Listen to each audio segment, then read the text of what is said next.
you there, so don't forget that. You're very kind. I've got you $100 million more a year because of that. Well, what do I get for it? A set of balls. That's all I get for it in return. You know, absolutely disgraceful. Guys, thanks very much for joining us this evening. I think that most of you out there know who we got here on the show this evening. Okay, we're going to start with Barry because he's the oldest. You know, Barry, you've been on and off the tour for a long time. You've been on and off the tour so many times. My head's spinning. But who better to have on the show than you? You know, on the tour, back on the tour. How does he do it? So who better to have on than you? You can tell us how you got back on. I don't know how you got back on, but you did. You got back on. So the guys are going to be listening. Yeah. But look, listen, Barry, I'll tell you what I love about you in all seriousness, because just like Chris and just like Jason, all three of you are grassroots snooker. And I know that because, okay, Jason Ferguson, thanks for joining us, by the way. Pleasure. Jason, I'm going to touch on you before I turn on Henry. You know, you yourself were a top 32 professional snooker player for a few years, and you're currently WPBSA chairman. You have been actually for nearly 20 years, if not more. I think you dropped off for a very brief period, but you've been on the board, you've been on the chair all those years. Does it feel like 20 years, Jason? Well, it's not quite 20 years. I did serve the WPBSA as a volunteer director, I will say, for 4 years. I was elected in the late 90s. And I left, I think it was 2001, 2002, after a stint as chairman, and came back 10 years ago with Barry, you know, in order to undertake the restructure that went ahead 10 years ago. So I had quite a big gap, actually. I went away and did many other things. I was involved in local politics. I did some regeneration work, some property development, all kinds of things I got involved in. And but obviously I couldn't keep away. In snooker, we're all on a piece of elastic, you see. We just keep coming back. You know, come back. Barry's come back. Chris Henry keeps coming back. He keeps coming back. You try to get rid of him, he keeps coming back. No, in all seriousness, Chris, thanks for coming on again, mate. You know, I don't know, what can I say about you? You're $100 million a year sports coach. You know, I don't know. What's going on? You know, again, you're grassroots snooker through and through. You know, we're at the top of your game. You didn't quite make professional tour, but you were good enough, probably. So you keep telling me. And I know you're one of the greatest sports coaches because you told me that earlier. But that's all right. It's great to have you on.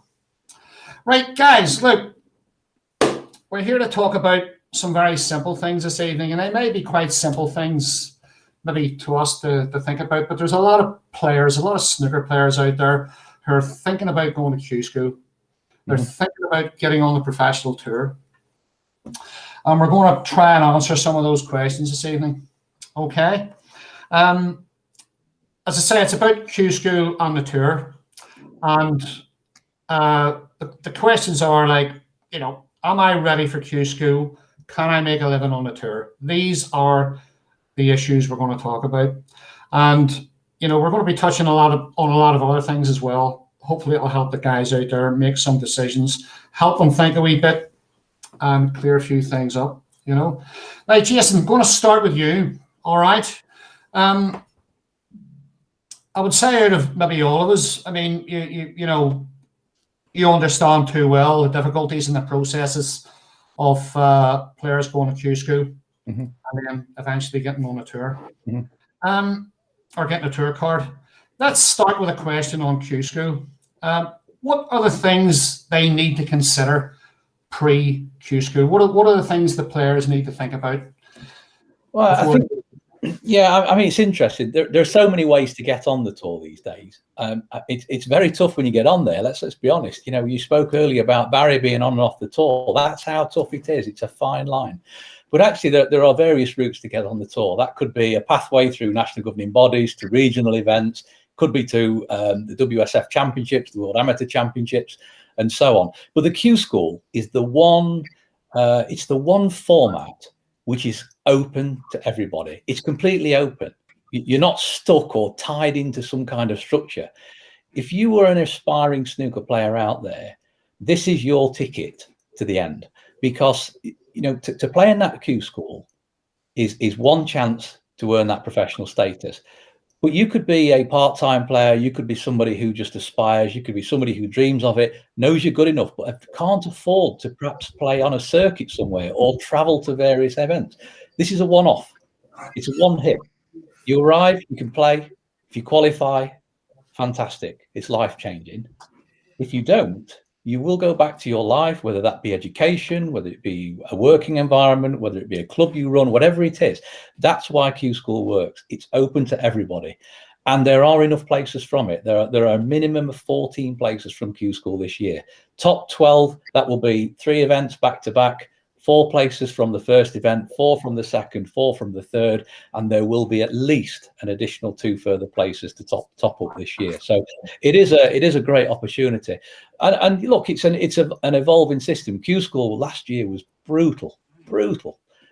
Shorter format, it was all crammed in. But look, we were working under such tight conditions to try and get these events on that there was really no alternative. What we're looking forward to this summer is a completely open and proper Q School, as it was, proper format, proper numbers of frames, and that should really bring the cream through. And yeah, we're not far away from announcing that, so I'm quite looking forward to it. It's always an exciting time. So I mean, the guys are watching this. The guys are thinking, they're asking themselves a lot of questions. They're asking themselves, is it worth paying the money? Is it worth paying the money? Can I make it on a tour? Can I make a living? And I mean, what sort of things should they be thinking about? Chris, going to just turn on you on this one. What sort of things should they be very seriously considering before even going to Q School? I think they've got to have proven to themselves that they're at a certain level of play. I mean, they've got to be confident that they'll be able to compete at that level. Because at Q School, there are some fantastic snooker players going to be competing. But, in my opinion, you've got to treat it like a business. You've got to go to Q School with this mindset that if I did get onto that tour, I've got to be able to finance myself for the next 2 years after that and treat it like a proper business. Because if you're going in there willy-nilly and you do qualify, and all of a sudden you've got this opportunity to go on the main tour, and like Jason said, it's very tough on the main tour. And there are certain reasons for that. Maybe there are ways to make it slightly less difficult initially, because at the moment, for example, most tournaments, if you're a lower ranked player, you're playing your first few matches, you're going to be playing top players. And this is why I like the format, Jason, at the World Championship qualifiers this year and last year, where players in their similar ranking area, they're going to compete against each other, at a similar level, and then they progress to the next level. Currently, on the main tour, it can be very difficult for lower ranked players because they're continuously having to play against top 16 players or top 32 players, round 1 or round 2, whatever it might be. And that's not easy. So if you're planning to go to Q School, you've got to plan it so that you've got a good 2 years of financial backing to support yourself for travel, for accommodation, for all the necessary costs that's incurred in turning professional in snooker. But it's a wonderful opportunity. If you're a good snooker player and you've got the wherewithal, you've got the support, you've got the finances to be able to do that 2 year on the tour, it's a fantastic opportunity. I mean, like Jason said, there's no barriers. You can go there. There's nobody can stop you. It's merit. If you're good enough, you'll get through, and I like that aspect. Barry, you follow up on that? Barry? Yeah, I mean, I think some people enter Q School. Yeah, I think some people enter Q School for different reasons. They get a lot of entries. I think there'll probably be maybe 100 players there who would just like to get the odd top up. Who was it? Was it Ian Martin who had a good run at Q School? Who had a good run in the shootout? I think for somebody like Ian, I don't think he's really looking to get an actual tour spot. That was great for him, and I must admit I really enjoyed watching that. Seeing a player like Ian get a good run on in the shootout was tremendous. And then you've got, you've probably got 40, 50 guys, maybe a little bit more than that, who, really want to get a tour card and want to try and make a living out of it. But I think the good thing about the system we have, and I must admit I disagree with Chris, because I tiered system. If you're in the bottom 64, you play someone in the top 64. So you could play a guy ranked 66, like tiered. Just my opinion, and I think it's the easiest and came on systems. I think it's progressing the game that's ever been. But the other thing I was going to say is, as well, with the way the tour's set up now, the expenses are minimal, really. When I dropped off to 5 years ago, you were paying entry fees, and there were European PTCs. You're probably looking at £8,000 before you hit a ball, whereas now, you don't have any entry fees. That's £5,000 you've saved from when there was entry fees. And also the PTCs that we had were quite expensive, and the prize money wasn't great. So I think from a perspective of expense of being on the tour, I think I've heard some players say they're spending X amount. Of course, if you get to China, you've got to get a flight and all that sort of stuff. But if you get to China, you're on £4,000 or £5,000 before you start. So I think from the perspective as expensive, it's not as, I don't think it's as expensive as some players make out it is. And like I said, I think Q School, some people would be happy with a top up and just playing. I mean, my lad Luke, he played in the shootout. That was great for him, but he's probably, he probably wants to get on tour eventually. That's his ambition. But it's a lot more difficult now for the youngsters, because the standard is very high, even at Q School, and the standard on the tour is fantastic, no doubt about it. We saw Jordan Brown, you're a good friend of yours, Dave. I was delighted to see Jordan win that tournament. What a lovely, lovely guy. And but I think all the guys around Jordan's ranking will be thinking, well, maybe if Jordan can do it, I can do it. You know what I mean? So but I think Barry Hearn, since he got in, has done a fantastic job, bolstered the prize money up along with Jason. I mean, I was a big Barry Hearn supporter when we had the vote in 2010. I was ringing up every player that I knew to try and get him on board, because I didn't see the old regime doing any very, very well for the game. And, so, I think Q School is, and I agree with Jason, Q School is all inclusive, and I don't see an alternative to it, because, I mean, last time I was in Q School, there was, I think, 14, 15 Indian players came over to play at playing Q School, which was fantastic. So, I think that's good. Yeah, Jason. Yeah, if I could come back on that, Barry, you're absolutely right. No barriers. There must be an open format. The other systems, by the way, are equally as important, because in many countries you will have a national governing body structure where those players have only got the opportunity to play in those events. They may not have the opportunity to travel to England and play in Q School. Let's take Africa, Oceania, the Asia Pacific region. These parts of the world, they're not easy. And there are also a lot of isolated islands around in the Pacific Island. You'd be amazed how many places are actually playing snooker, and people are there with aspirations to join this tour, following online, whatever it is. And those other structures provide those other one-off opportunities for elite performers in certain parts of the world. And those players, they can also inspire a nation. Take Amiri coming on the tour. We bid with my good friend Mohammed Kama. We bid for the African Games. People said it's impossible. You never put snooker in the African Games. We put snooker in the African Games.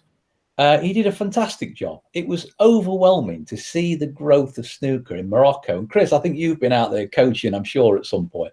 It's an unbelievable growth area, and it is one of the fastest growing areas now for snooker since the African Games and since Amiri got on tour. So those structures that are growing outside are also providing that little platform for people to get through. And of course, through that national federation structure, they can get funding.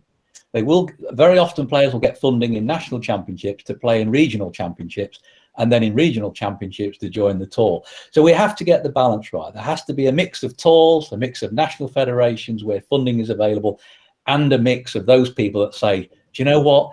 I'm going to put everything into this. I'm off to the airport. I've got my queue. I'm playing in Q School because I'm going to win the world championship. And that's what if there was one thing that I love about my job, it's that life-changing moment that you see in people. You know, when Amiri won gold at the World Games, at the African Games, and knew he'd actually earned his tour card, they literally carried him out of the building on a chair, you know, cheering in the street. It was just unbelievable, you know. And Jordan Brown has provided that inspiration for many people here in the home nations as well. You know, what a fantastic guy, what a fantastic, hard-working professional sportsman, and an inspiration to everybody out there. Fantastic. Yeah, and we must have these structures, and they must be open. We must get rid of every barrier we can in this sport and make it open and accessible to everybody, wherever you are in the world. Somehow there's an opportunity. So guys, just touching on Q School again, obviously in terms of entry, should we be concerned about who is going to Q School? I mean, personally, I don't care. I don't think it really matters. It's revenue at the end of the day. But I mean, there's obviously going to be a group of lads who are going to go there for experience.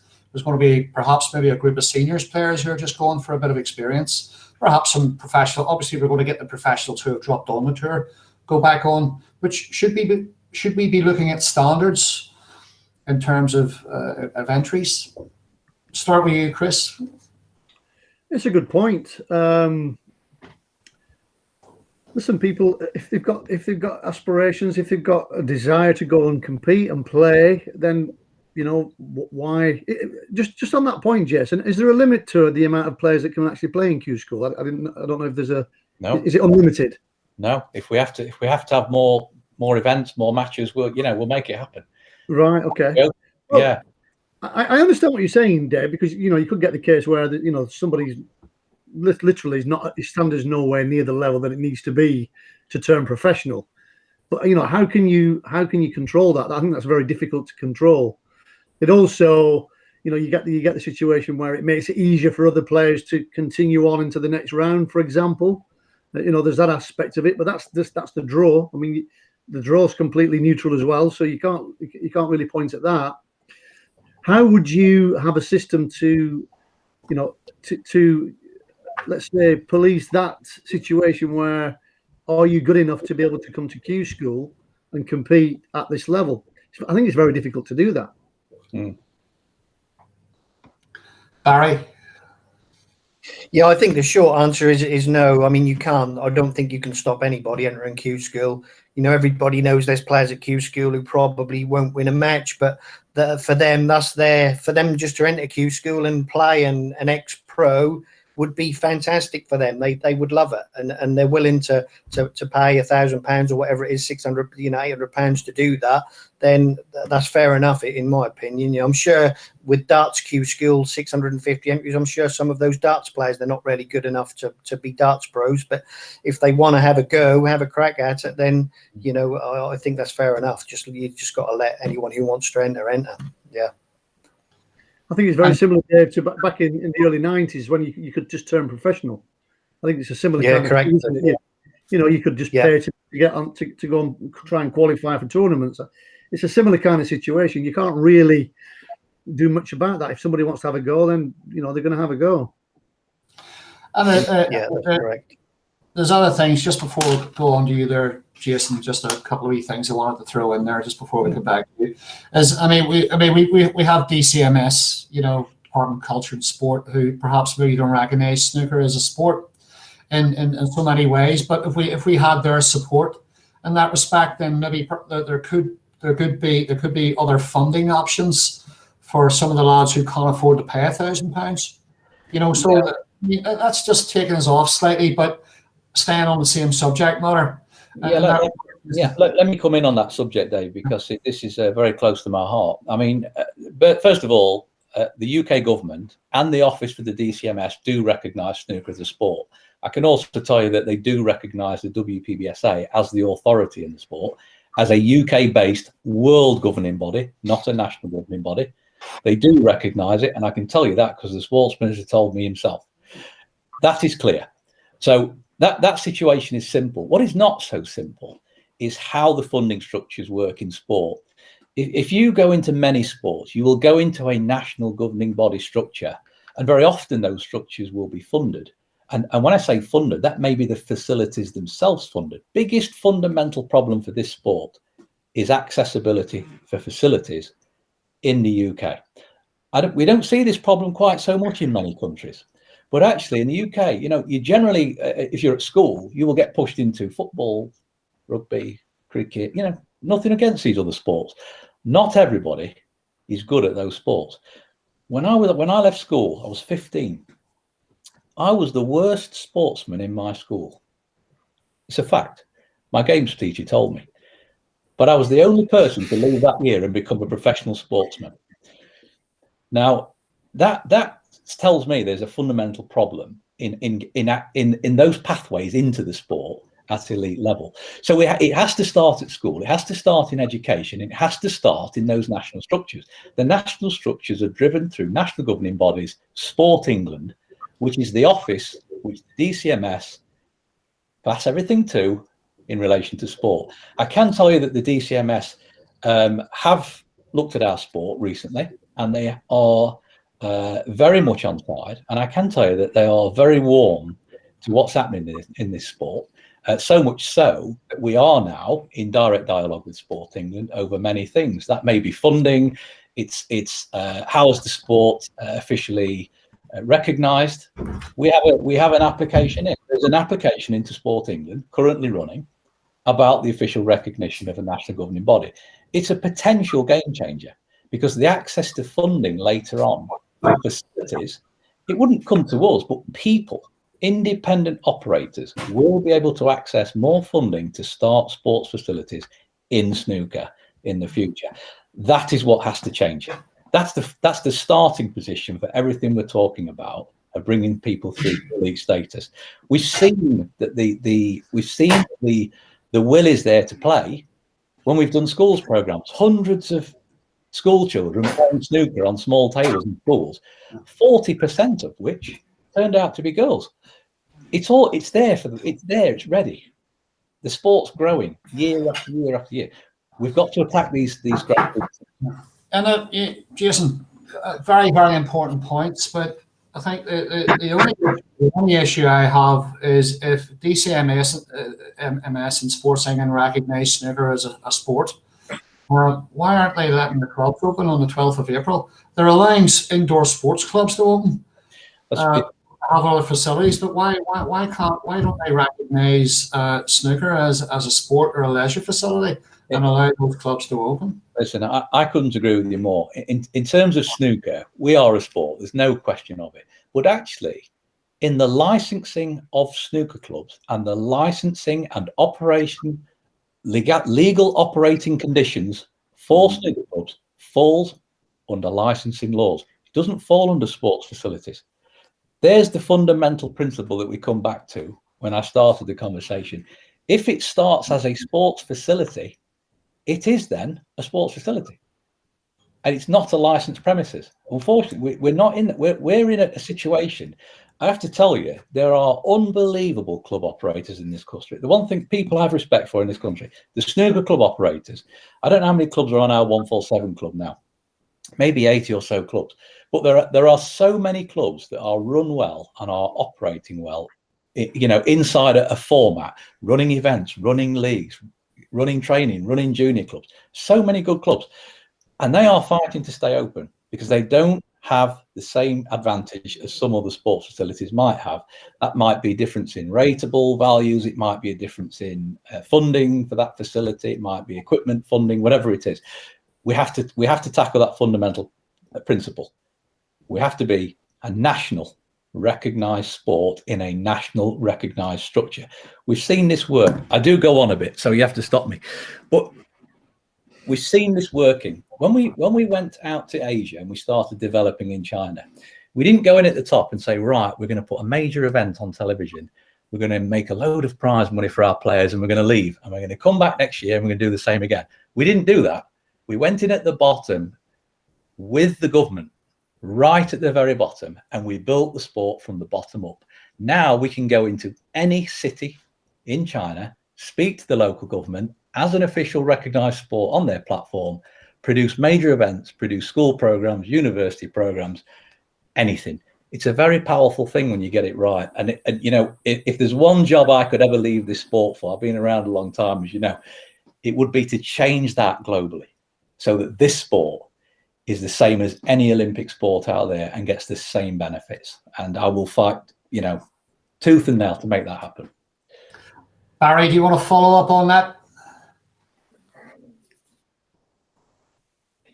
Well, I think Jason makes a really good point about the junior coaching and stuff. I don't think you see enough of that in this country, and you know, it'd be great if clubs could embrace that, you know, and make it affordable as well for juniors to play, because snooker's not really that cheap a sport compared to some other sports to play.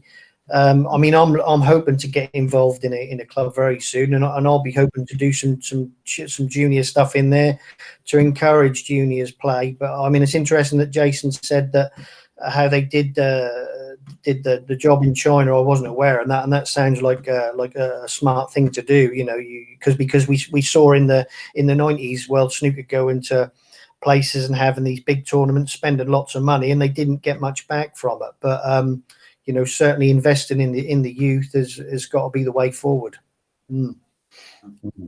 Chris? I think the big thing for me that Jason just mentioned there was schools.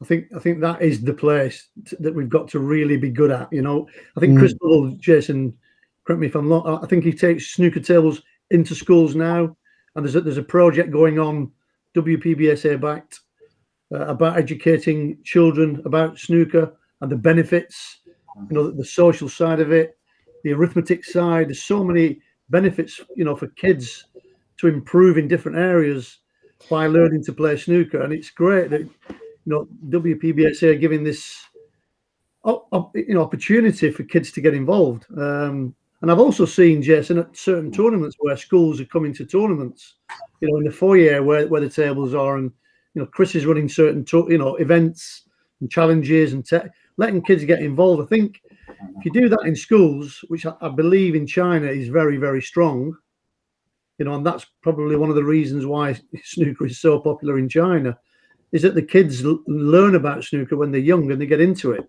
So for me, the school aspect of that is very powerful. You know, if we're talking about grassroots and we're talking about getting kids involved with the sport and getting them back to clubs, then you know, just going back, touching on that again, Jason, in terms of snooker clubs being restricted on their opening date, I think it's quite negative in my view, really. And I know you mentioned licensing, but a lot of the sports clubs, one of the new clubs that I'm going to be using for pro-ams in the Midlands area is a sports facility, a Stratford Sports Club, which has got a squash court, football ground, rugby ground. It's got other sports facilities in its same building. Of course, it has a fantastic snooker area. They're going to open up on the 12th, and they can re-engage with their members and people who come in there, and it's very, very important. You know, we've been through a year of lockdown. I think it's very important to get not just kids, but everybody else involved back in the clubs again. So that was probably the main reason why I brought that up, you know. But yeah, I mean, in terms of Q School, you know, obviously funding is an issue.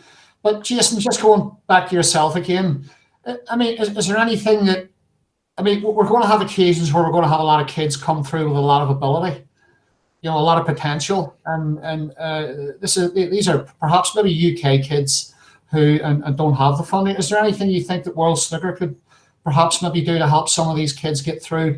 I mean, we talk about Sports England, you know, and what have you. Perhaps maybe there are a few that don't regard snooker as a very physical, active sport, which it isn't. It's okay. You know, I mean, a lot of the large governing bodies would look at more physical sports in terms of encouragement and funding and that. But is there anything that you think potentially World Snooker could do in regards helping some of these kids with finances in that regard? Well, let's go back a bit, being as I'm back on again. I mean, Stratford, what a great club, by the way. Great facility, multi-sport facility. This is what we need more of. This is local authorities taking initiative to make sure there are sports facilities in their towns and communities. What better way to deliver snooker to people? Fantastic. So let's just talk about that. The 12th, by the way, certain activity can take place from the 12th. We're talking about England. I know we're dealing with a global market, but it's regulated activity. It's very restricted activity. It's making it very hard for clubs to open properly. Let's be honest.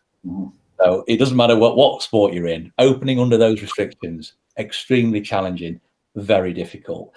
We're hoping for a better summer, aren't we, this year? Let's be honest. You know, we're going to come out of this period, and we're hoping that activity will come back. And yes, look, I get the point you're making about the viability of players playing, and I know it's expensive, and I know it's tough, and I remember it because I've been there.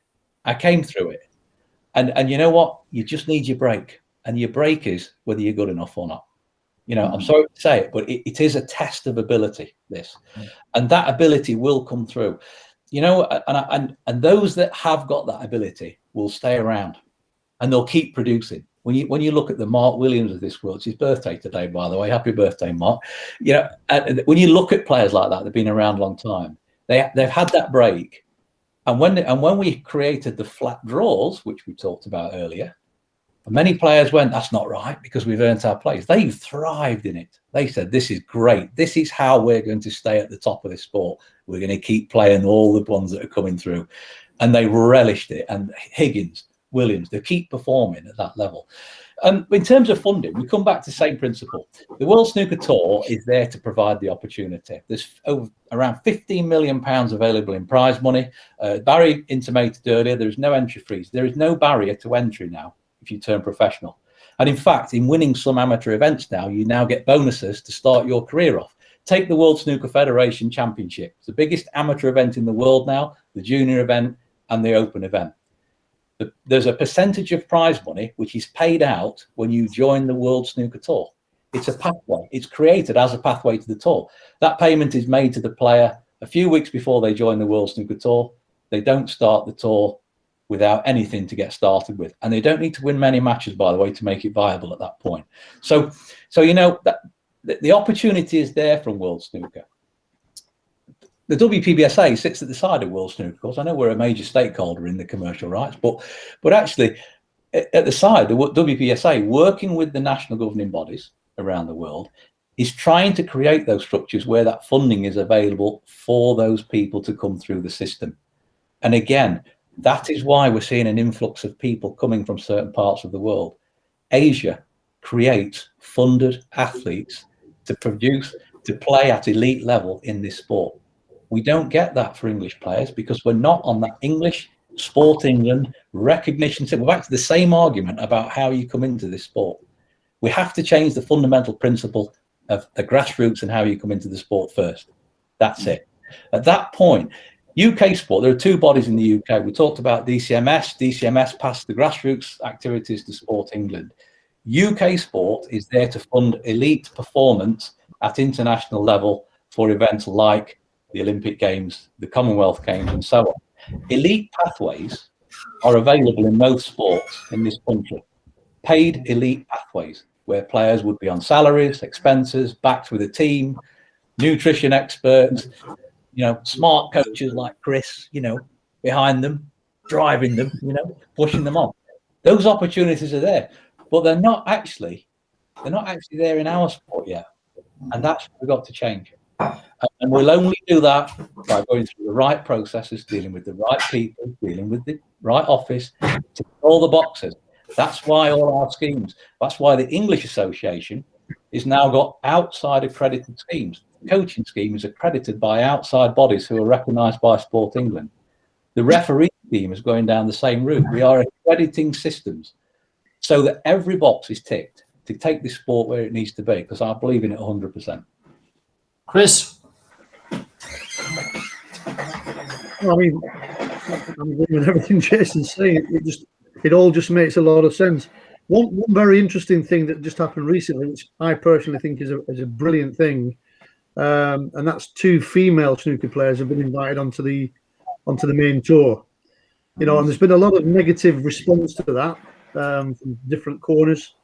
But when you look at it, you know, other players through the European, through the World Amateurs, you know, through their, you know, local areas are getting the opportunity to get tickets. So, you know, why why not have the two best female snooker players in the world not being invited onto the main tour? I think that was a great thing that's been done. It was something that I was going to bring up, actually. I think we talked a few weeks ago, Dave, that we were going to talk to Jason about that.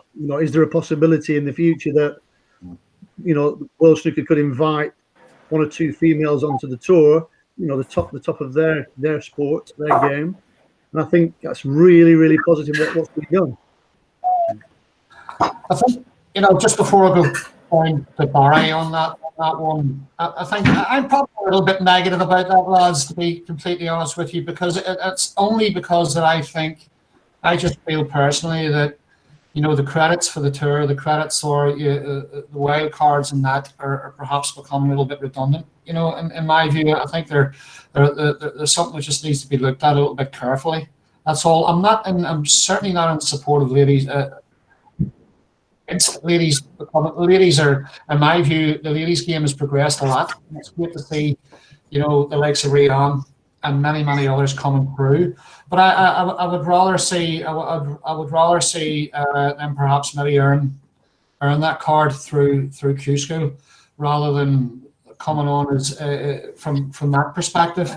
I don't know what Barry's view is on that one, but that's just me. But in terms of Rian getting on the tour and any other ladies, very interesting. It's going to be a very, very interesting experience for them, and I think that generally we'll all sit back and at the end of the day, look, they have to prove themselves on the tour. Anybody who gets on the tour, whether it's a wild card through Q School or whatever invitation, they have to prove themselves on the tour. And as one thing we do know, just before we go to Barry, is that we do know that it's very, very difficult to make a living on the tour. Very difficult. Barry, just go on to you. Yeah. I mean, over the funding thing, I don't think that World Snooker can be sort of responsible for funding players training at Q School, particularly. And I think with the women's wildcards, I think you've got to look at the bigger picture. I mean, let's be honest, there's probably 30, 40 amateurs who'd really fancy their chances to beat the ladies, and they are very good. They're really good players. But I think you've got to look at the big picture. Is this going to be good for the game? I think, yes, it's good. I think it's a good move. That, like I say, there's going to be people who are going to be saying, well, I think I could beat her and I could beat her. But at the end of the day, the world we live in it's got to be good for the ladies to have a go, I think, And Rian's been I don't know on you personally, but Rian's been a great servant to snooker. A lot of ladies in years gone by have ended up going and playing American pool, but Rian stuck with it, and I think they deserve a shot. And like I say, you've got to look at the bigger picture. I think it's going to be. I think it'll be good for the game. I've just had a message through there, guys, while you were talking. I have tried to organise a ladies amateur pro-ams, but I've just never got enough numbers. I've spoke to Bex McKenna, who's been obviously on here in the past, and I've tried to organise pro-ams in that respect, but I've always struggled to get the numbers, in that respect. No, absolutely fantastic. Good luck to the ladies in that view. And Jason, we'll go back to you on that. Dave, please, because we're back. We're talking about qualification to the tour again. First of all, they're not wildcards. Let me just make that clear. World Women's Snooker Tour has been granted status as a qualifying tour to the sport. Let's get that into perspective. World Women's, thanks to Mandy Fisher and the team that she's had, have kept women's snooker going for years and years and years. And the numbers have been up and they've been down. We've lost so many women to America, gone to play pool, Alison Fisher, some great. There's been some fantastic snooker players over the years, women's snooker players over the years. We've lost them because they've not had the opportunity to progress, is what's happened. And they're being offered more money to go and do another Q sport. That cannot be allowed to happen, in my view. We have to provide a pathway and an opportunity. World Women's, there was probably, 20 or 30 players when we first took it over as a WPBSA group tour. And it was regular activity, but it was in clubs, it was very low level. And as I say, the girls done a fantastic job to keep it going. And Mandy Fisher came to me and she said, look, we've got to do something. And you know what? It was staring us in the face. What a great opportunity to bring more women into this sport. The women's tour today is 152 women from 29 different countries. Now that's growth. That's in 4 years. And 40% of the girls playing on the schools, 40% of the people playing on the schools programs are girls. That tells me that girls want to play this sport and the opportunities have not been there. The reason we've given them that qualifying status, if you look in history, we look at snooker, women have been, sadly, at a distinct disadvantage to play in this sport at elite level for many years. Why? Because many of the clubs and the environments that they were coming into were men environments that were not attractive to women. And again, we're back to the facilities argument. You change the face of the facilities where everybody wants to go, you change the face of the sport. And this is the beginning of creating what we are, a mixed gender sport. We are a mixed gender World Snooker Tour. We don't have a men's tour. Absolutely. And for all the ladies out there, I mean, I have invited Rhian Evans to play in my Pro-Am Hainsworth Invitational event in June. More than welcome to play. Congratulations to you, Rhian, for getting your tour card. We do wish you all the best in that respect. Guys, very shortly, we're going to be moving on to the tour itself. But just before we get away from the Q Tour, Q School, get sidetracked here. Let's just touch on something here. Let's just talk about the format, okay? In terms of, I mean, I quite like it, Jason, as you know. I like Q School. I think it's okay. I think it's tough. It needs to be tough. You know, players can moan all they like, you know, about, you know, we've been through lockdown, obviously, on the previous qualifying school. It was pretty tough. There wasn't much choice there, and format and time frame and what have you. But things were a lot tougher back in the old days. You know, I mean, things were a lot tougher at Blackpool. Things were actually, you know, Jason, you know, we talked about this the other day, you know, days when guys like yourselves, Barry, you two, same age, by the way, you know, you came through the system, you played your forms, you went through the processes, you know, I'm pretty sure you had long days yourselves, preparing yourselves for whatever you wanted to do. You got any recollection on them days, Barry? Yeah, well, I mean, I think back in the day when me and Jason turned pro, I mean, there was 128 professionals, but there was only 10 coming on the tour and 10 dropping off. And to be quite honest, I've had this discussion with players like Anthony Hamilton, who also played back in the day.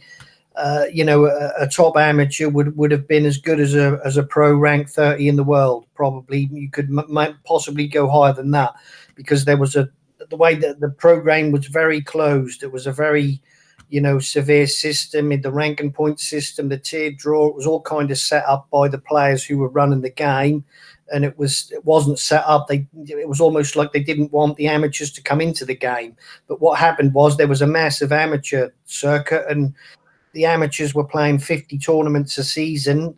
The professionals were playing 8 tournaments a season, and within 3 or 4 years, the top amateurs were better than 75% of the professionals, because they were just playing so much in so many more tournaments, and they were younger and they picked up stuff from watching the top players on TV.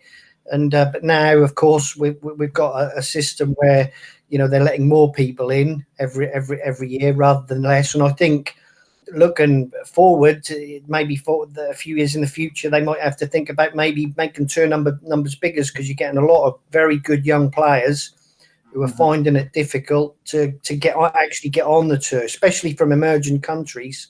You know, there's some real good young players, but Q School is brutally difficult. You know, even to get on the tour, however you're going to get on, it's not easy. You know, I played with a really good player, George Pragnell. He's 26. He's a really good player, and he hasn't managed to get on yet, you know, but he'll keep trying.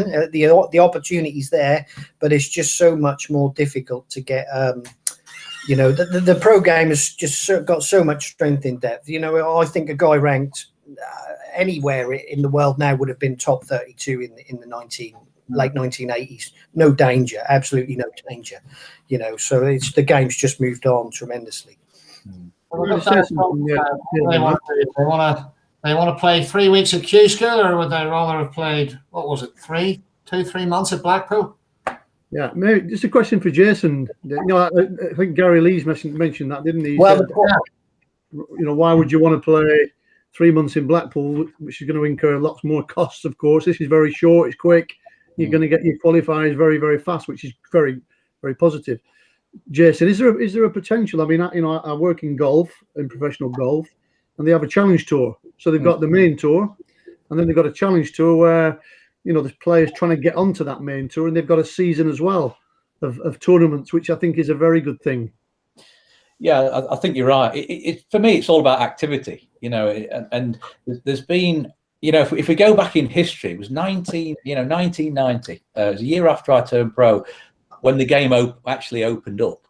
That it was 8 or 10 a year, as Barry quite rightly said, that were qualified. We were playing at the time.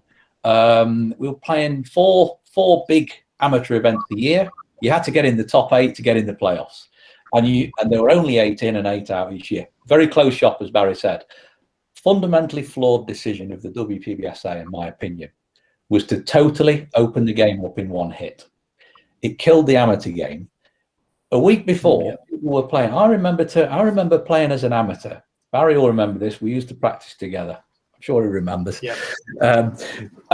We were doing probably four events a week, and we would travel anywhere, any time of day or night, by any means, to go and play snooker. And we never even asked how much the prize money was when we got there. We just wanted to compete and win. And there was a number of us, there was hundreds of us doing this every week. We were practically full-time players in our teams, because that's all we did. And every now and again, you'd win some money, you'd be able to keep going a bit longer. But the amateur game was so strong then, because it was there were many clubs. And the club owners themselves, or people in the clubs, private operators, people like you, Dave, private people wanted to run events locally and create activity. This was great for us as snooker players. And I know, having spoken to the national governing body, the EPSB, I know the EPSB has a vision to open up, and this is why they've been developing the 147 club. This is why we're developing resident coaches in clubs under the WPBSA scheme. We're building a network of coaches and people out there that can actually run and operate the sport properly, whether they be junior clubs, whether they be events that amateurs can travel to every week. And that's what we need. We need that network. You've got to build a network. That network collapsed when the game opened up. Within weeks, the amateur game was finished of that game, the sport opening up, because everybody said, no, I'm a pro now. I just play at Blackpool. 3 months in Blackpool. I think a few of them got fed up with that. But 3 months, 3 months playing every day. It was tough to get through.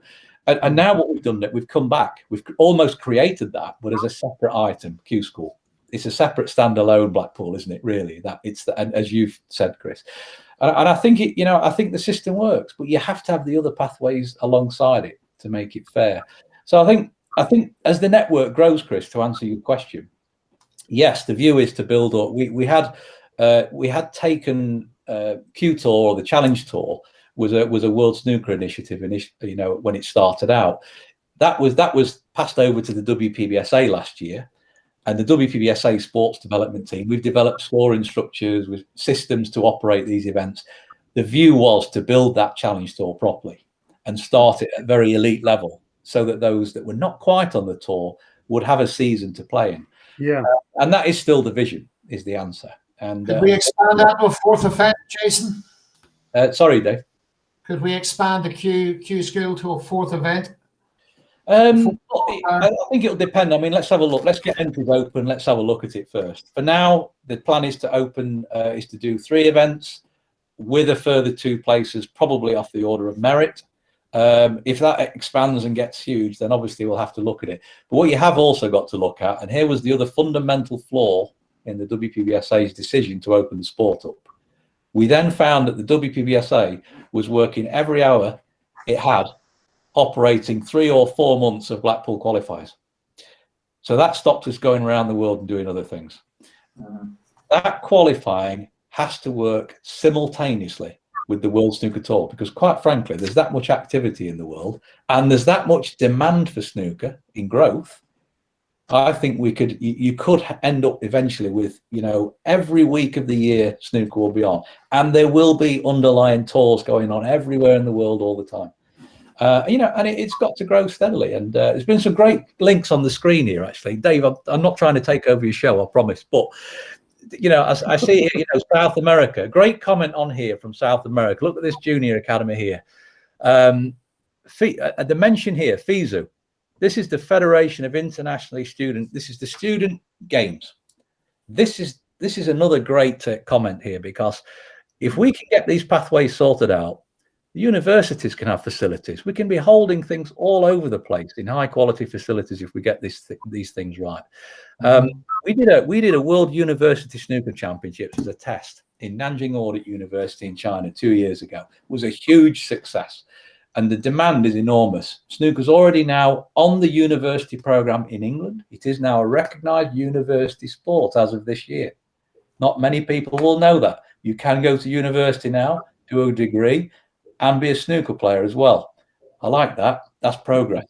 That's happening in other parts of the world as well. And it will all come together eventually. And we'll see a completely different platform for this sport. And by the way, those people that come through these great universities that don't make it as professional snooker players, a lot of these smart people will end up going and running those major international companies that we're trying to sell sponsorship and television rights to. And their chosen sport in the world will be snooker, and we'll be selling to them. So that's, the whole sport, the whole vision of the sport could change, really. Good thinking, Mr. Chairman. And you boys want to follow? Dave, could I just say something quickly? Yep. Yeah, it was about the qualifying years ago and how difficult it was. I mean, there was 3 players that always spring to my mind who never managed to actually get their pro tickets. They had to wait until the game opened up, and they were all top amateurs. They were all top players, easily good enough to be professionals. And that was Dave Harold, Anthony Hamilton, and Peter Ebden. They never actually qualified to be professionals, but they were good enough 5 years before they qualified. But it was just so difficult for them, anyone to get through. It was brutal. Yeah. In terms of the structures you're talking about, Jason, there, in golf, you've got the PGA coaches worldwide. It's a network. They're all singing from the same hymn sheet. They're trained in the business side of it as well. Mm-hmm. I think that's really important to have a global network. But everybody's on the same page, if you like. I think that's very important. Yeah. So that is important for sure. I think if you can get that structure going as we grow and bring in this potential challenge tour, which I don't know if it could be an international tour, that possibly. But again, you're going to get the cream over a season that are going to qualify onto the main tour, and they've really proven themselves. Yeah, I mean, Dave, if you don't mind, if I come in on that, I mean, you're right. That PGA structure it's a very mature international sports structure, and we can learn a lot from that. The vision of creating WPBSA accredited coaches is to make sure there are resident people in all these centres, people that you have the direct contact to, who are working under your rules, who are working under your child protection policies, who are checked out. We know who they are. Same with club operators. To be a 147 club, these clubs are signing up to have welfare officers, qualified welfare officers running these clubs. That's what we want for the sport. And that golf model is one that we've learned off. And funny, 10 years ago when I came back to Wilson, I went to the Belfry, to the PGA, and sat with them all, and we chatted, and I chatted through, and I thought, that's just fabulous, what you guys have done. But we can catch up quickly. We can catch up. And I think, when we talk about challenge tours, that one of the big problems is travel. Unless you're earning huge prize money, we've talked about the viability of the professional tour if you're not winning. The challenge for a challenge tour player is, if he's not earning that big money in those events, how is he going to go on an international circuit without major sponsorship? Now, that major sponsorship may not be there at this stage. Yeah. So the World Snooker Federation, as the international federation recognized for the sport, has a vision to work with regional bodies. Take Europe is a great example. Our good friend Maxime Cassis in Europe, the European Billiards and Snooker Association has grown from a handful of countries to over 50 national governing bodies. That they have an ability now to create a circuit of strong amateur events in that region. Yeah, you see the same. You know this, Chris, because of where you're based in the world, and the same applies in in Asia. You see these little tours popping up. It's very strong for the sport, and it does create opportunity, and it creates an opportunity to create a proper structure internationally to feed the sport and to keep people playing. Absolutely, no, absolutely agreed. And I think just on that point as well, you could have a system whereby there might be 20 or 25 events, but you take the best 10, for example. So there might be certain tournaments you can't get to, but if you could take the best of a certain number of tournaments, I think that could be a fair system as well. But anyway, listen, I think the future is very bright. Snooker world as an international sport, it's very exciting. Lovely. Yeah, agree. Right, guys, let's talk about the tour. Okay, let's talk about the professional tour. We've talked about Q School for a long period of time there, about 15 minutes longer than I would have liked. Yeah. But it's okay. A lot of really good input, a lot of really good stuff there, especially talking about from international perspective as well. It's great that we have, the World Snooker Federation encouraging many other countries, Jason. In that regards, it's a great thing to hear, and I think perhaps maybe a lot of organisations, a lot of countries, our sport interested really should look at grassroots. And I remember years ago that there was a few leisure centres that used to have a snooker table inside the facilities. I mean, those days are long gone, and perhaps they're maybe looking at it from the perspective that it's not a physical sport, it's not a physically active sport, as much as it's a very different sport. Perhaps we should perhaps encourage that again in some ways, maybe. What do you think about that one, Chris? Sorry, I couldn't quite hear that, David. It was a little bit... Back in the days, a few years ago, we had snooker tables and pool tables in leisure centres around the UK. We had a few. We don't see them anymore. Should we encourage some Q Sports back into these facilities again? Absolutely. As Jason was saying before, that's important that everybody can get involved, because they're the kind of environment where there's no restrictions. Everybody can go into a sports centre or that kind of facility and play snooker, as it's important for the schools approach as well, and potentially even colleges and universities, etc. So I think that's just very positive that snooker is available, not in the restricted like it used to be, as Jason mentioned earlier, where it was a sort of a men's only area type of thing. That can only be very positive if that's the case, and we can do that for sure. I mean, I can see some of my potential sponsors of my tournaments investing in providing this equipment for the leisure centres, and also providing some coaching. I mean, I would help fund some coaching if some facilities gave us the opportunity to do that. In that regards, Barry, anything on that? Yeah, I think just to echo what Chris had said, it'd be great if there were more. I mean, there used to be a big place in Norwich, and that had several snooker tables, a big leisure centre, but that's long gone. I just don't know whether that's a viable thing for those type of businesses. I wouldn't know that, but it would be great because, like Chris said, there's less restrictions going into a leisure centre than there is joining up a snooker club and all that sort of stuff. So yeah, that would be great if that could happen. I think, Dave, just on that one, what I would do personally, I mean, you've got to consider that somebody learning to play snooker, somebody going for a bit of fun, to play on a 12-foot by 6-foot table, it's a bit of a nightmare, to be honest. It's when you see top class professionals struggling to get balls in pockets, very, very talented players, it's probably the highest skill sport in the world. I've been around golf and I've seen that sport, and it's high skill.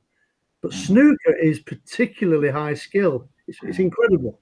And how these guys go live on TV and perform it the way they do is tremendous. But what I would say is, in China, you've got this Chinese pool game now where it's a 9-foot table. I think that if you're going to go into sports centres and these sort of facilities, take a smaller version of it first and let people have some fun. I've got some ideas now that I'm I'm going to be doing some coaching in North America, and we're taking a little bit of a concept over there where they can learn to play snooker, but on a pool table. Big pockets. It's fun. It's easy. Let them understand the game, learn the rules, get some fun out of it, and get the feeling that you can actually do this thing. And if you've got some talent and you start to play well on that smaller version, then you could maybe port yourself over onto a big table. But one of the reasons I think pool is more popular generally than snooker in terms of the number of people that play is because it's easier to play. They're going to have a game of snooker. I see it so many times, and it's difficult. They can be at it for 2 hours and they can't get the balls in the pockets, a lot of them. So if you're going to do that in schools and sports centres and colleges, and 9 feet, 10 feet table, big pockets, 6 or 7, 6 or however many reds, 10 reds. Just let them get into it and learn. Yeah, good point. And get some fun and get some enjoyment from it. I think that's really important. And then the 12-foot table is when you get to a certain level on that smaller table, right, now you can have a go at that. Yeah, I think it'll have to be done very carefully. I think in the past, I think tables have been abused in sports facilities like leisure centres, wide open spaces where the pool tables have been abused. I think if it's more restricted and properly organised in terms of coaching and taking the seriously interested kids involved, I think that would be one way forward. Guys, I want to move on to the tour now because otherwise we're going to be here all night. Snooker tour, okay? This is something you know a lot about, Jason. We've got 128 professional snooker players, okay? Mm-hmm. Now, we can't keep everybody happy in terms of the formats and what have you. The 128 player format is the way it is, okay? There's lots of competitions. There's lots of prize money. There's lots of sponsors, lots of opportunities. I don't think anybody's going to have an argument or a problem with that. I think one of the issues is perhaps one of the questions that I've brought up over the last couple of years is the number of professional players on the tour. Are there too many? Do we need more? And why is there that section at the lower end of that format in terms of players that are not making enough to live on? Now, Chris, you touched on players looking at it from a business perspective in terms of a business plan. If they think they're good enough to get on the tour, they should plan that ahead. Am I good enough? I'm going to go to Q school, but can I make a living on the tour? So this is the question here, okay, guys? This is the question. Can I make a living on the tour? So what sort of things should the players be thinking about here in terms of that? Should they be thinking, how far ahead should they be planning? Let's look at the format as well. Is the format right? It's been on the question board here, guys. It was sent in to me early. Should we have a tiered system where the lower ranked pros are playing each other and then they've got a chance of winning some money rather than being thrown in against Selby and Higgins in the first round? That's a big question there, Jason. I know it's a sticky one, and I'm pretty sure you've been thinking about it. So we'll touch on those subjects. We'll start with yourself, Jason. The total number at the moment, let's start with that, is correct. There has to be enough opportunity to bring talent in for a start. You can't do that if you've only got 64 players on the tour. We've already said here, the standard is so high to stay on the tour, can't be cut. 128, it's a good number. It gives us those Q school places. It gives us those qualifying tours, World Women's Tours, World Amateur Championships. Gives us all those pathways to get on and off the tour. It also allows us to have that bounce back. Players for the first time ever, for many years, players can fall off the tour and get straight back on again through Q school. It's a good system. It's a good system. I'm not saying it's perfect, and I think this sport still has a long way to evolve and fulfill its potential. It's 10 years ago we had 6 events. There are now 28 events around the world. There are over 90 national governing bodies running national championships. There are events going on in every region of the world. The sport is actually still growing. In terms of its numbers, its network, its platform.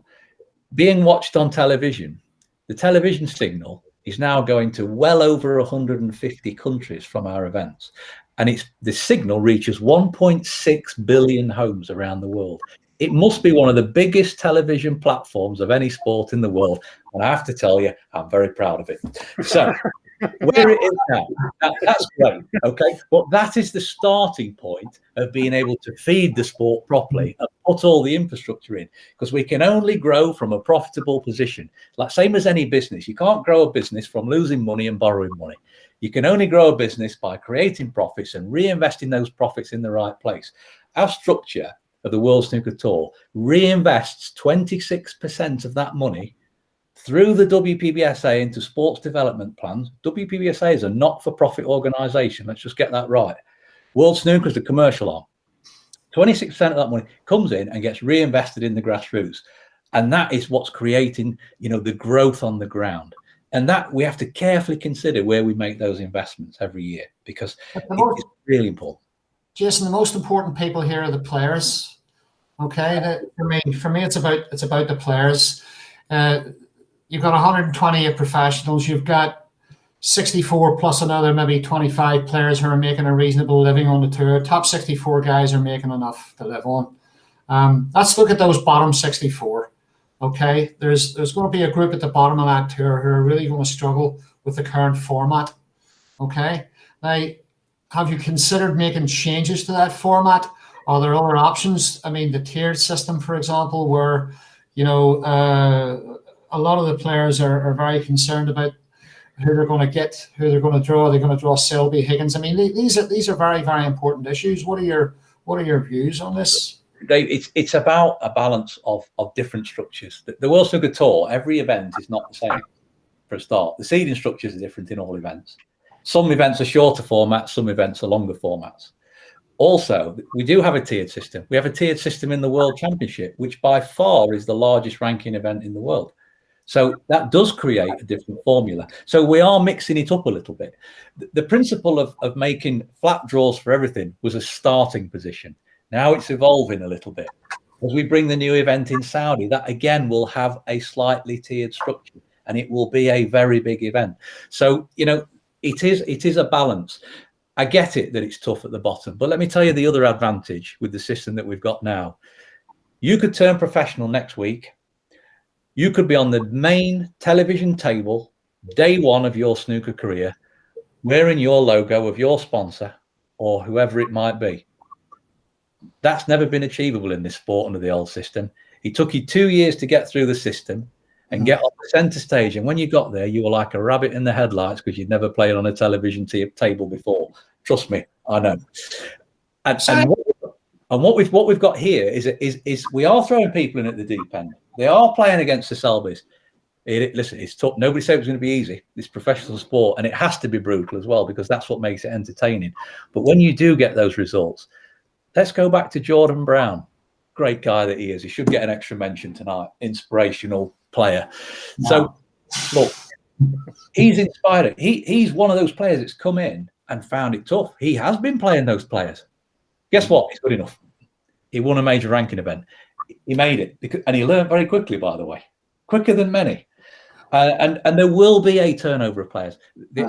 What we've got to do is make sure the system itself can bring those players back if they're good enough. There has to be an on and off the tour. There has to be. I mean, but the tour itself is very strong. It's a very strong model the way it is. And look, it's been an incredibly difficult year, but this is one sport that has proved itself in the last year in these difficult times. I've just got to break just before I bring Chris and Barry into this again. I'm going to go back to the tiered system now. We talked about the World Championship. It works there. Okay, that qualification system works. Well, is there any particular reason why you can't introduce that through the rest of the ranking events? Yes. Yes, because you'll create a stagnant system, which you had before. There was a period of time in this sport, and Harry, you played in it, right? You couldn't break it. I remember. Wait, I agree. I remember playing in Blackpool through a tiered structure. I remember making, maybe making the last 32 of nearly every event, last 16 of some. I was so far away from getting in the top 32 at that time, even with those results. simply because you were all knocking each other out and the cream was staying at the top. They were coming in, winning one match, guaranteed ranking points, happy days. Right. There were people staying on tour. There were people staying on tour winning 1 and 2 matches a year. How can that possibly be right in anybody's world? It has to change. Chris, Barry, you want to come in? No, Can I just say something? I'm going to come at it from a neuroscience perspective, because what Jason's saying there are some very valid points. I mean, Jordan Brown would not have won a world ranking tournament if he'd not previously had the experience and opportunity to play on those match conditions against top class players. Because as we talked, Dave, we've done this before. What are we doing in our brain, in our subconscious? We're creating memory files through repetition. And when we create these memory files, what happens is this part of our brain called amygdala, it starts to see it more like it's normal. It doesn't get out of its comfort zone as much. We don't feel as uncomfortable because we've got this experience from the past. So there's 2 ways to look at it. Yes, you probably, on the financial side, it's more tough, of course. It is more tough, obviously. But the experience that's being gained by being able to play a top-class player on TV, on a match table is, well, it's just incredible. I mean, and that's one of the reasons why the depth of the quality of the snooker players lower down in the rankings has gone higher and higher because of that experience. That's right. So I wouldn't, Chris, I wouldn't necessarily have that perspective.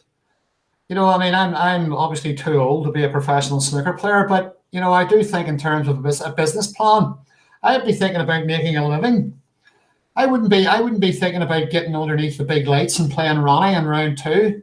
I would look at my structure on the tour and thinking, you know what, I want to win. I want to have a fair system where I can make a living. So, I mean, is every player going to be thinking about getting on the match table with Ronnie and Selby? Barry? Yeah, I mean, can I just say, I mean, I agree with everything Jason says. I played under tiered systems. And I think I need to give a bit of a history lesson here, because I can absolutely tell you how tiered systems came about. When top players were running the game, they invented the tiered system to protect themselves. That's what happened. And then we had player managers coming on the board of the WPBSA, and they kept that tiered system because it was good for them, because they were managing 10 of the top 16 players in the world. So why wouldn't they want a tiered system? That's how the tiered system came about, Dave. Nobody came up with this tiered system. It wasn't to be fair. It was brought in by top players, because I remember when I turned pro, bottom players were moaning then that the system wasn't fair, and it wasn't. But it was devised by the top players at the time to protect themselves. So that's how we got a tiered system in the first place. And the other thing is that, you know, people say, oh, well, you know, that's unfair. I'm drawing Mark Selby in the first round. I'm drawing Ding. I'm drawing Ronnie. I can draw a guy ranked 60 or 40 in the world. I'm not always drawing a top 16 player. And the final thing is if you're on tour and you don't believe you can beat Mark Selby or Ronnie O'Sullivan, especially in a best of 7, then you shouldn't be playing. You shouldn't be playing in Q School, or not shouldn't be playing in Q School. You shouldn't be on the tour. If you don't believe you can beat those guys, you know, you shouldn't. But like I say, that it's important to get the history of this tiered structure. That's really important, because that was brought in by players who were running the game to protect their own interest. And that's a fact. That's a fact. A good luck too, and not draw one of them. It's one of those sports, isn't it? You got to get lucky. Huh? Interesting way you're talking, Barry, about first grade, Chris. You're saying you're talking about belief, and that belief that you can beat Ronnie O'Sullivan live on TV on a match table, that might take a little bit of time to build that belief. It's not going to happen just like that. It takes experience. Absolutely, it'll take time. Yeah, I mean, Erstenbach did it in his first year, I think. You know, it's been done plenty of times, and when those things happen, they're big, huge stories, massive stories, aren't they? When they happen, huge stories. Very positive. Yeah, you know, absolutely. But there we go. I mean, yeah, I agree, and I think the attitude of, oh, I'm going to get on here and I'm going to make a little bit of money year after year. you're not going to survive on the tour if you've got that attitude. In all fairness, you've got absolutely no chance whatsoever. It's so tough and so competitive. You have to be hungry to win everything every time you turn out of that dressing room. There's no other way. I mean, I've had weeks where I've played Mark Selby or whatever, and I've lost, and then I've played a guy ranked 80, 90 in the world, but actually the guy ranked 80 or 90 in the world played better than Mark Selby did, but I just wasn't good enough to take advantage of when I played whoever the top player was. So, but you know, you're not going to draw a top player that often. This is the thing. It's not, you know, top 16 player. You're going to draw a top 16 player on the law of averages 1 in 4 tournaments. You know, you draw a guy ranked 48 to 64, 1 in 4 tournaments, probably. You know, some people are going to be unlucky and draw a top player 2 or 3 times. I've had it. We've all had it. But now and again, you'll get players moaning about it. Oh, this isn't fair. Look at my draws, you know. But they don't mention the times they played a guy ranked 90, 100. You know, they don't 60 or 50. They don't mention that. You know, I think the system is the actual draw structure in the system, like Jason said, you're not a rabbit in the headlights anymore. Everybody gets to play on TV now. You know, everybody draws a top player and gets that. And that's, you know, I've been in the same situation as Jason. You used to have to win 4 or 5 matches to get on TV, and then you had no chance. You just never played. You know, so difficult. Yeah, and if I can come in again, Dave, Barry makes a great point there. You can be on TV straight away. This is where the commercial value comes in to the player himself. If you are one player on the World Snooker Tour, now we know it's tough because this sport is still evolving. We know where it's come from and where it's got to now, but there's another level for it. And you see it in golf. Not every golfer, Chris, you'll back me on this. Golfers are not earning a fortune all of the time. No. There are people sleeping in cars in car parks on the Challenge Tour and all sorts, right? It's tough. But there are many of these golfers that have good sponsors, equipment sponsors. They've got good backing, and they can survive. That's the advantage of the structure that we've got now, because as we evolve and as the commercial value of the overall sport grows, and that's our job to make sure that happens, what that does, it actually feeds down, because if you are a player on that high value tour, your value has gone up. And very good point. What we've done, I mean, what we did last year was take the WPBSA through a major restructure. We split the WPBSA into 2 bodies. Do you know what? We have the best players board, and some of the we've got a players board. We've got player directors who are active. They're actively involved in the day-to-day discussions that affect them as players. It's fantastic, but it's really active, honestly. And in taking that forward, the players' services, the services provided to players in order for them to be able to improve their position will also improve. And what I mean by that is services are being put in place through that players' body now, where players will have a proper sponsorship presentation because they are a player on the World Snooker Tour. And we will be speaking to agents about bigger deals for all players and logo deals for all players, because the opportunities will grow, but they'll only grow through the commercial success of the sport in general. All right, how important are the players? How important are the professional snooker players on the tour? How important is their feedback to you, Jason? Players feedback. The player feedback is critical. Communication is the key. We know there are going to be commercial decisions made that are going to affect people. And we know that those decisions are not always going to agree with every player. But the fundamental key here is good communication and making it work. That's the key. You know, and I think, you know, during my last 10 years, I've been chairman of the WPBSA. The one thing we've not got everything right, but what we have done, we've kept that balance of commercial growth and keeping everybody going and listening. You know, I'm hoping that the new system now that we've got with a proper players board will represent those players even better. If there's one thing I could be proud of more than anything in this sport, is to be able to serve the snooker players, because I was once one of those. And it is an absolute honor for me to be able to stand up wherever we are in the world and say, do you know what? I'm serving this lot here. These are the snooker players. These are the people that matter, because these are the people that are providing the entertainment and putting themselves on the line, like I once did. I know how hard it is, going out every hour of every day in the pursuit of that dream, and that dream, and holding that dream and keeping it is so critical to the success of this sport, because that's what drives it. The players are everything. Absolutely.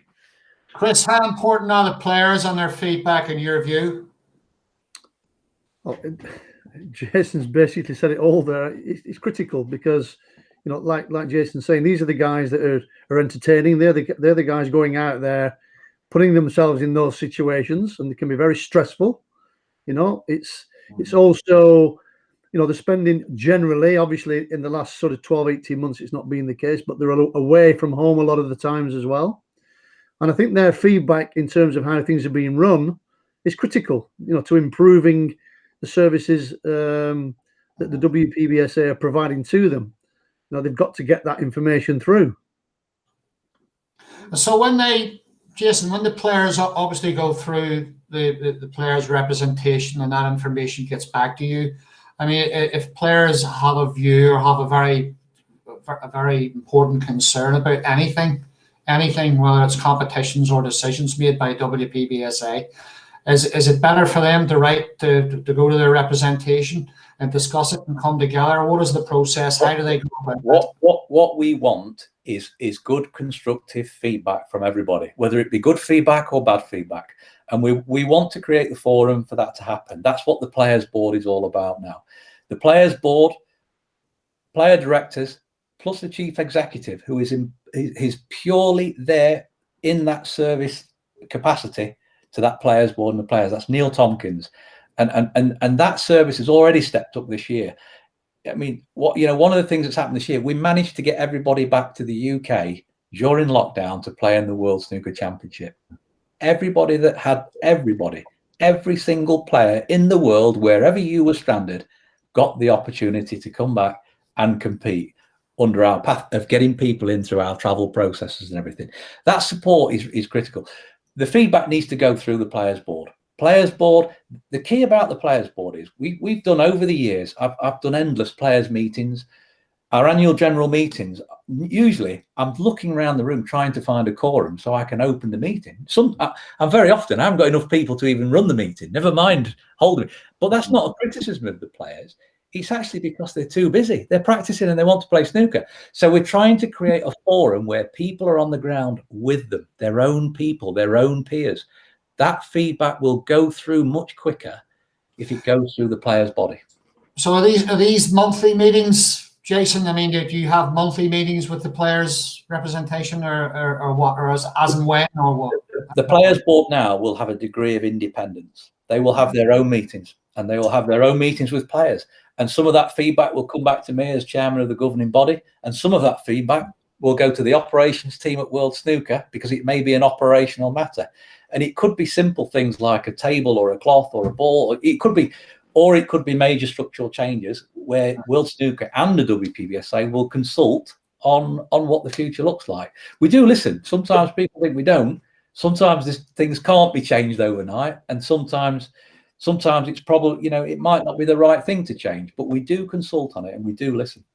I think also, Dave, just to, the work that's been done in recent times by WPBSA and World Snooker, it's incredible. When you think about what's going on in the world, it's incredible how they've been able to keep these tournaments going. When you think about, the implications of all the different things that is required to get these tournaments on, it's mind-boggling.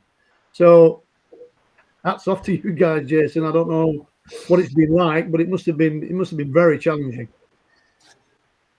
I mean, so just in terms of when we're talking about player support, I mean, for me, you probably know where I'm going with this here. I mean, for me, players are very, very important. You don't have a competition or an event or a circuit without players, and player feedback is obviously very, very important. But I mean, do players? I mean, there is obviously a liaison person there, Jason, where players can go to if they have problems in terms of their logistics or concerns about health or venues and things like that? I mean, there is someone that the players can go to in a very open way and speak about all these problems. There is, like I say, Neil Tompkins is players. He's there for players liaison. His player directors, and that needs to be very diverse as well. The player directors need to be very diverse. They need to be from different areas of the sport. They need to have different experience. That's happening, and that communication is as good as I can ever remember it, to be honest, at the moment. And hats off to the guys, and also, since the new formation of the new players' body, which by the way is brand new. It was only December we got the right to make changes to the constitution. We're in March. It's up and running. It's delivered. We're doing it. And on top of that, we've already launched the Players app. There's already now an app on a mobile phone of a snooker player where you can access services, whether that be your travel support services, whether it be mental health support, maybe you're having a hard time, confidential hotlines, confidential support. We have a benevolent fund, confidential. There are links now being formed for player support. Look, I'm not saying it's all there at the moment. My long-term view is I would like to see maybe an opt-in, opt-out system for logos for players. Maybe there's a large group of players that would all join in and have one logo, one company, this type of thing. I think there are some opportunities out there for the future, but it's evolving, and it's evolving quite quickly. And I know there are restrictions in terms of what the players can and can't do. Just with some of the guys, I mean, I know a little bit about this, Jason, but I don't know the detail. But when players become part of the professional tour, they have certain obligations, certain World Snooker obligations. There are certain restrictions. One of those restrictions is live streaming. Can we talk about that? And can we talk about anything else? If there are any other restrictions and things they need to adhere to? Look, players are independent people. They join our World Snooker Tour and they will sign a player's contract to compete on the World Snooker Tour. It's a commercial tour. It needs its 128 players to be commercially tied to that tour to make it work. That gives the comfort to broadcasters. It gives the comfort to sponsors. It gives the comfort to our venues we're booking and everything else. There has to be a proper structure to it. And yes, there will be some restrictions under there. I mean, some of the restrictions are fairly basic. Don't swear, don't go shouting off in social media, and look after yourself. Don't bring the game into disrepute. Some of it's quite basic. I have to say, the majority of it is quite basic, and players do have they do have an element of freedom in all that. The streaming side is very simple, and that is that yes, players sign up to compete on the World Snooker Tour, and they are on an obligation. The World Snooker Tour comes first in terms of commercial, streaming, and television. If a player wants to appear on a TV channel somewhere, playing competitive snooker, that could put World Snooker in breach of their agreement if they've sold to that TV station. It's a protective agreement. It's not there. It's actually there for the players. It's not there for us. It's there to protect the players' interests, because it's that joined up approach of all the players going to one TV company or one event as a whole that makes it valuable. That's how it works. But we do not unreasonably withhold the ability for players to go and do other things. There's a system in place that players can apply. There have been endless applications and endless approvals. World Snooker would only dig in if it was a clash, if it was going to put World Snooker in a difficult situation, if it was going to put the player in a difficult situation. And a lot of that is also there to protect the player's interests, because if a player comes to us and said, I've signed up for this event and they're going to pay me all this money, and we look at it and we go, I don't think you're going to get paid. You're not sure. We would look at it and we will write to the promoter and we'll say, we understand you've got an event. Can you make sure, we want to make sure that you're going to pay the players. That's what the contract's all about. It's actually not about us. It's actually about protecting the players' interests. And of course, we can appreciate the demands of sponsors. Sponsors are putting hundreds of thousands of pounds into these events. Absolutely. They obviously deserve their part of the business in that respect. Chris, I'm going to turn over to Chris for a second here. Chris, changes on the main tour. If we were to make any changes on the main tour, what would be your suggestions, or what are your thoughts? A few years ago, I would have said bring in more different structures, more, like, for example, this year, the World Championship, the qualifiers, where you've got different qualifying structures in terms of playing players in your own sort of ranking area, rather than playing top class, higher ranked players. I think that's important to mix it up a little bit. And World Snooker are starting to do that. Obviously, now you're seeing the World qualifiers now more tiered. But again, you've got to look at the other side as well. You've got to have different things going on. There's been one or two people just mentioned there on your comments there about, lower ranked players maybe should get some kind of financial support in their first one season or two seasons. There's different opinions about different things. It's tough. Listen, if you've got to just basically, when you want to turn professional in snooker, it's going to be a tough ride. You've got to be very committed, very dedicated, and if you're not good enough, unfortunately, you won't last very long, and you're going to find that out. Jason, that's just going to bounce you. You probably know I'm going to do this. I want to bounce back to you again on this one, financial assistance. I mean, has this been something that has been considered? I think, yes is the answer. It is considered, but I don't think it's for World Snooker to do that. World Snooker is there to provide events and provide the optimum levels of prize money and television opportunity. That's the starting position. Underneath that, for me, the financial assistance needs to come from the structures underneath the professional tour. So if it's that player turning professional from a regional tour or a challenge tour, bonuses of making it to the professional tour is really where I'd like to see it. And I think I think any financial support should come in the way of player services. I personally believe improved player services will improve the financial position and opportunities for players. Do you not find that money from the sponsors in that respect? I mean, could be a small amount of money here just to help support the guys who are struggling.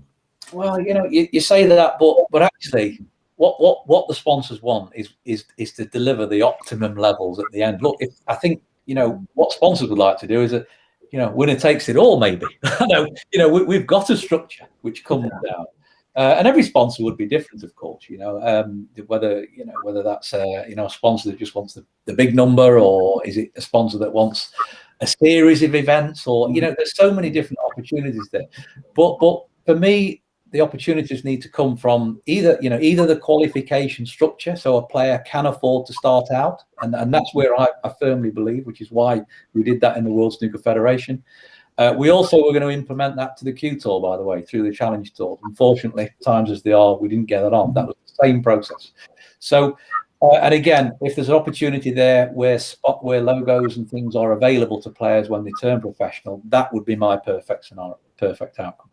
We'll touch on the little event sort of format and dates so we can give us any, Jason, in a very minute. Barry, just go over any views on that, or on what Jason has just said, or any views on you and how you think how the tour could improve.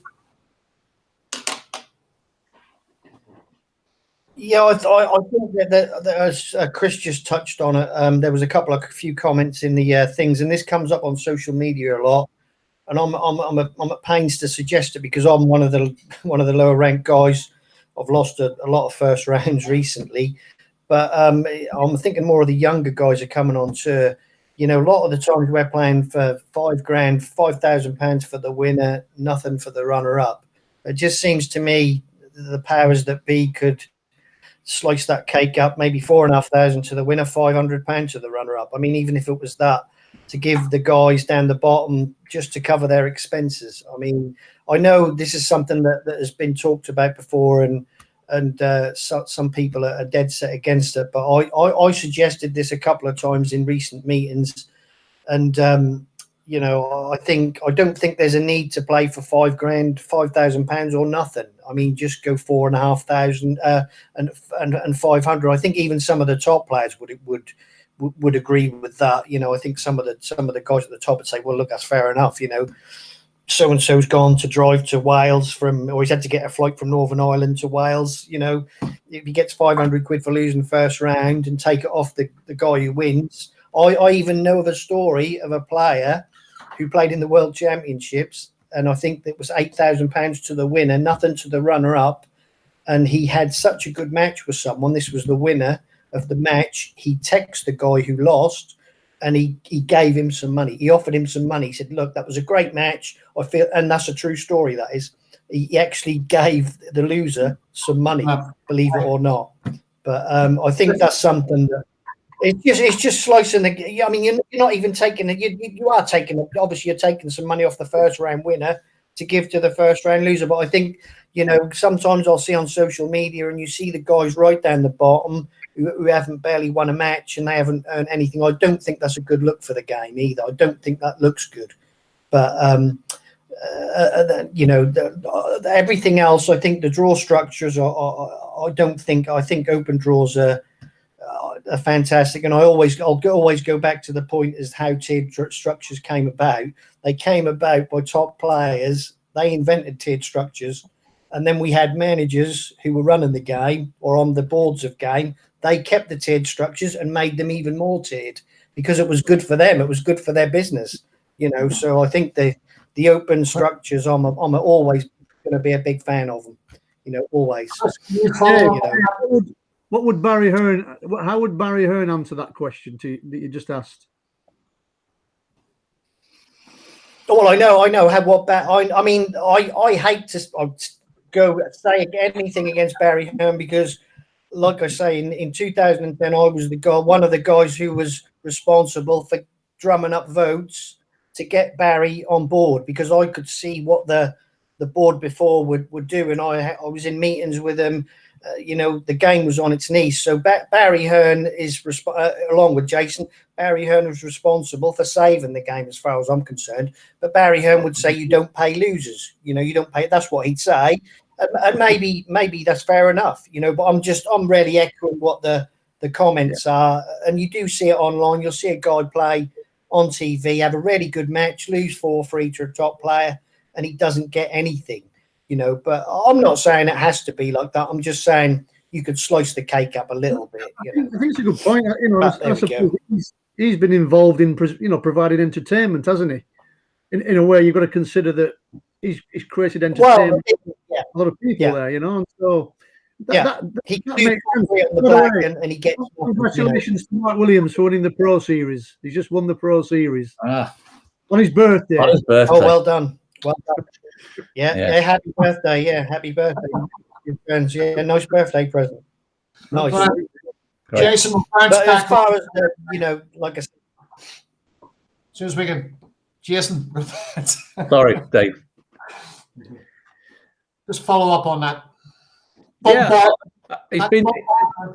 This point has been, you know, it's been mentioned a lot about paying, you know, whether we should pay guarantees, and you know, I personally don't believe we should pay guarantees, but I think something should be available to them through player services as they turn professional. My view is if there was an infrastructure around players when they turn professional, whether it be logos or car deals or whatever it is, that for me is what I'd like to see, and I would love to see, you know, more high quality management. And agents coming into this sport now. You know, I believe that you know, the rewards are there, and I think the profile of the sport, I will be more than happy to provide, you know, data on how big this sport is to managers and agents who could work on behalf of those players. We can't do everything ourselves. We need to build. We need people out there. We need experts in the field, and there's some great people out there. So it's all about being inclusive. Sure. Well, we're all going to be very, very positive about what's coming next. We have the World Championship qualifiers to look forward to. We have the World Championships itself. We have Q School. So it has been asked during the stream, actually, Jason, in terms of Q School format and dates. Can you give us a little bit of positivity on that one? Yeah, sure. I mean, we're pushing very hard to get Q School open for entry as soon as possible. I mean, you know, we were on it last week. We'll be on it again this week. We're trying to fix the dates for Q School. We anticipate towards the end of May into June. We expect Q School to be around that time. And again, we're looking at what restrictions are in place in the UK in order to do it. We're also monitoring the travel problems, because whilst we may have elite sport pathways and be able to, you know, get around certain quarantine issues with testing and so on, you know, there are still some difficult countries to bring players in from. So that's a big part of it. So we're pushing back just very slightly. So expect it to be a little bit later this year. I'd love to give you the dates, but I haven't got them yet. I'm hoping to have them this week, but certainly end of May and into June, I think is more likely. And then with the season, you know, the season itself, we would expect that to start slightly later than usual, probably mid-July, I would think. And that will depend on whether we can pull any overseas events in quite quickly, because, you know, we've obviously had a difficult year of moving things around. It's been interesting. The good news is we haven't lost anything. We haven't lost any deals. We haven't lost any events.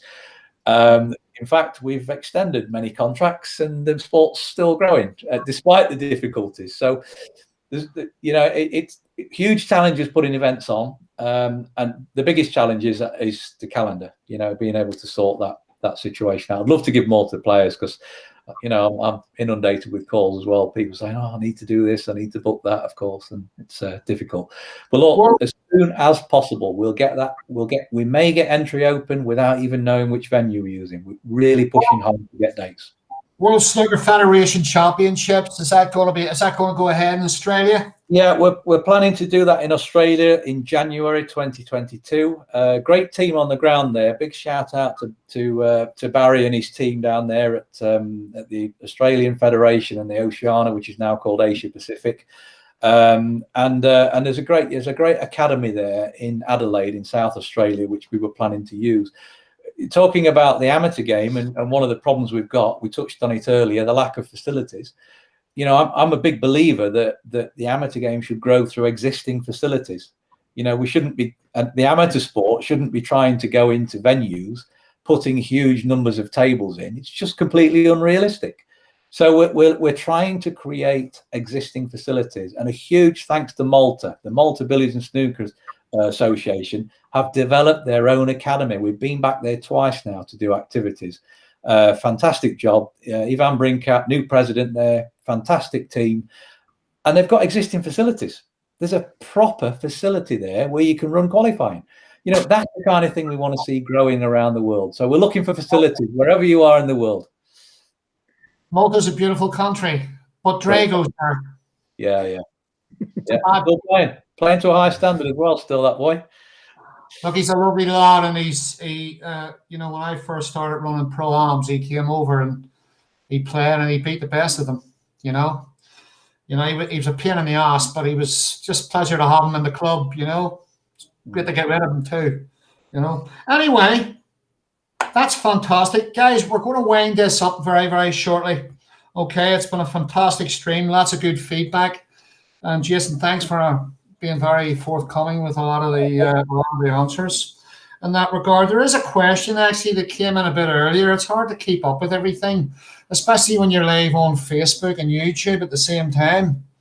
But somebody has suggested, why can't the players have guests like darts, like professional darts? Why can't they have at least one coach or one visitor with them to the ranking event venues?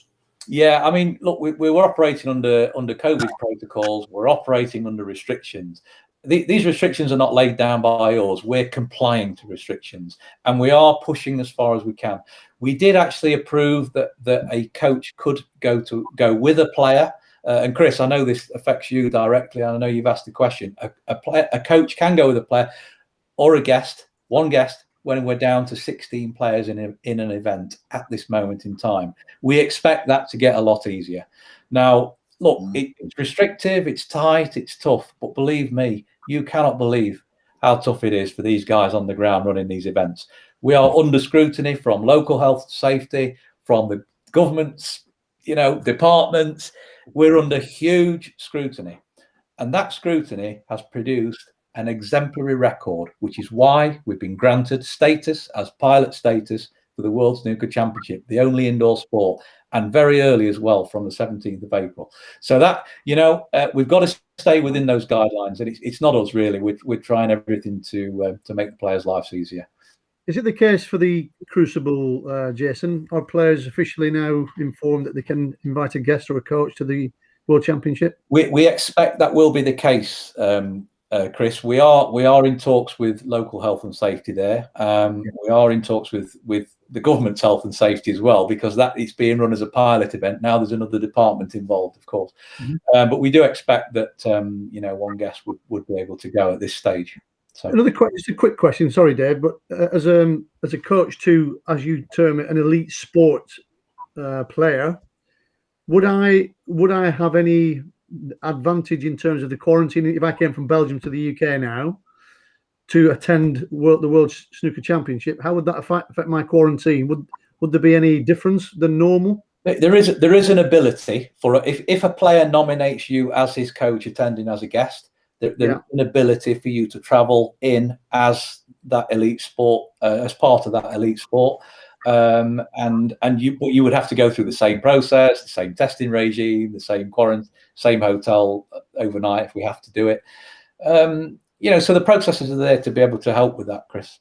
Yeah. Okay. Jason, can we not just put Chris Henry in a police cell for a couple of weeks and get him out of the way? It's on my nerves. I don't want him to come into the country. I've got to put up with him on here for 2 hours. Listen, with that accent, you've done all right. You put it on me for. This is my stream, not yours. You've been trying to get your own show for months. You and Murphy. You just not up there.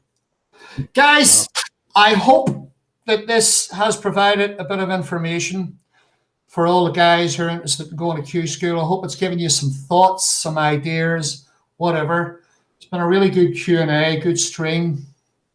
And I'd like to thank Chris Henry, Barry Pinchas, Jason Ferguson for coming on. First stream. It will be the first of many, many streams that Jason will attend. I know. Because he loves them. He likes them. Can I just ask one more? Dave, can I just ask you a question, Dave?